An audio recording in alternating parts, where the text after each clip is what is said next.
826 Wali Kota.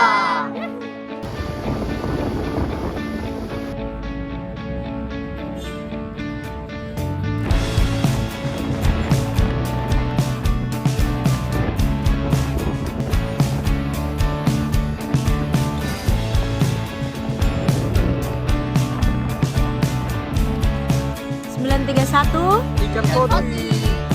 Rayakan hari ini, besok sisa sengsara. Belum pulang kau pun di sini, temani diriku. 952 Istana Raja Amarasi. Yang dulunya satu kecamatan itu ada 3 wilayah tuh Veteran, Baun, Burain, Oikewiti yang di satu raja. Tapi sekarang dari tahun 67 itu pemekaran jadi kecamatan. Jadi Bapak yang raja pertama sang pertama. Raja sama ada lagi su kecamatan. Itu pun masih yang itu jadi yang Veteran itu dia masih satu kecamatan. Jadi Amarasi, tidak ada Amarasi barat selatan tidak. Hanya satu kecamatan Amarasi. Nah, sekarang sudah satu kecamatan. Di sini masuk di sini Amarasi Barat. Pertama cuma nama sendiri. Iya, kalau masuk keluar kalau itu. Tentu juga saudara. Beta kakak yang kakak itu tuh Sadi yang di sebelah. Beta Yang lain dong suka luar. keluar semua. Beta yang dari Metu.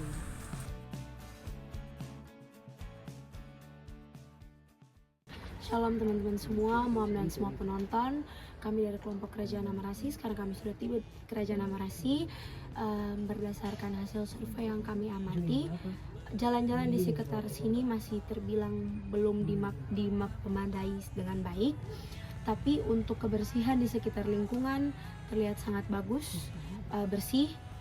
Dan juga di sekitar-sekitar dari Kerajaan Amarasi ini masih ada tempat-tempat pemukiman. Ada rumah-rumah dari saudara-saudara Kerajaan Amarasi juga. Dan juga di depan sini ada Badan Gizi Nasional yang berhadapan langsung dengan Istana Raja Amarasi. Berdasarkan sejarah yang kita dapat dari wikipedia.com, Amarasi adalah sebuah kerajaan tradisional dari Timur Barat saat ini menjadi wilayah Indonesia. Kerajaan ini memiliki peran penting dalam sejarah politik selama abad ke-17 dan 18. Menjadi negara klien dari kolonial Portugis dan kemudian menjadi bagian dari Hindia Belanda. Asal-usul Amarasi diceritakan dalam berbagai legenda. Versi tertua mengatakan bahwa garis dinasti kerajaan ini berasal dari Wehali, salah satu anggota keluarga Nafirasi.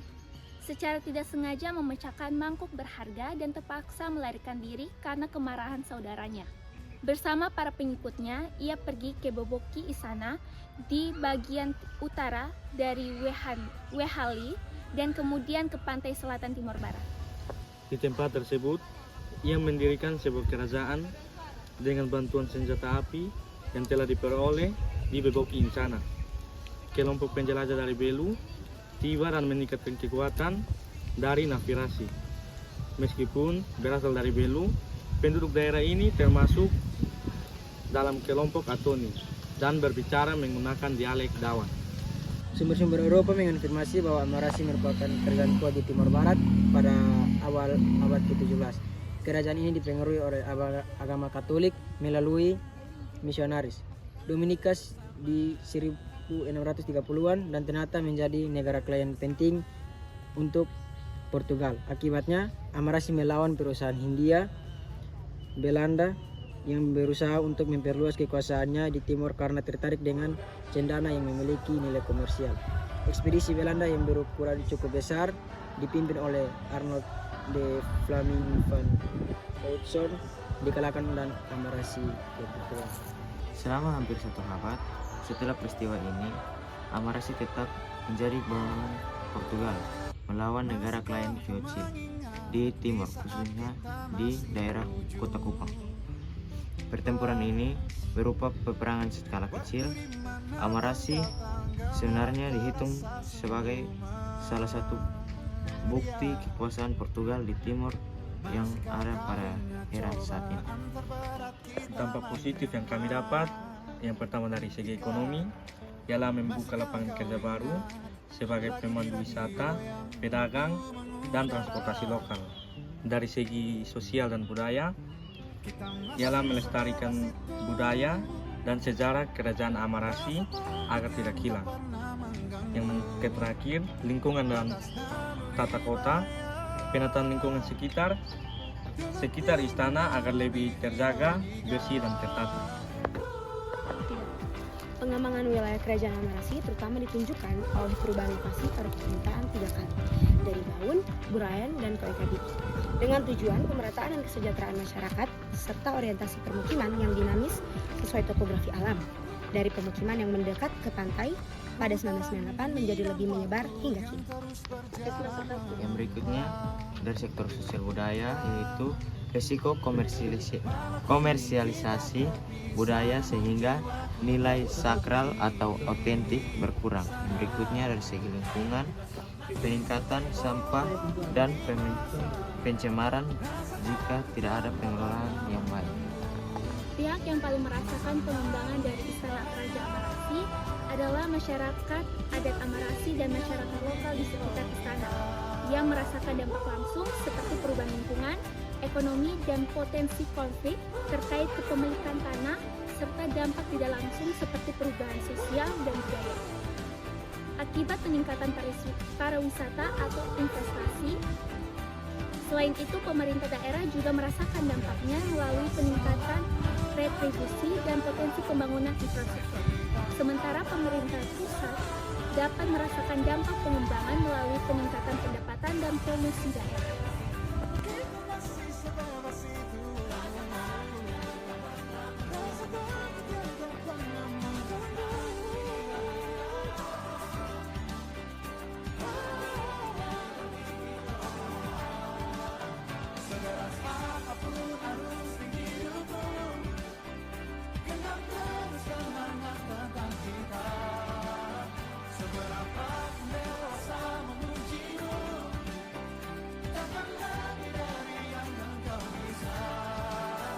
Kisah kita abadi untuk selama-lamanya. Kalau boleh tahu Mama, maaf sebelumnya, Mama punya bapak raja terakhir masih ada? Cuma meninggal tahun 90, 29. Mulai dari situ tidak ada raja lagi. Ya, tapi kan orang masih mengakui karena kita masih ada istananya. Jadi orang sering bilang raja, memang raja tapi tidak apa lagi, artinya dikenang saja. Karena masih ada situsnya masih ada. Jadi tetap diakui sebagai ada yang melanjutkan lah. Jadi di undangan di mana-mana pasti bilang ada raja kakak sendiri. Itu kan karena masih ada bangunannya. Kalau tidak ada pasti dengan sendirinya hilang. Tapi orang tetap kenal. Berarti ini sudah dicap sebagai cagar budaya dari pemerintah. Iya, cagar budaya. Iya, sudah dia. Karena yang dari Pura ke sini ini ada kan yang si kemana itu kita opa, bapak HR Koro itu. Itu opa. Mungkin itu sama Mama kasih banyak.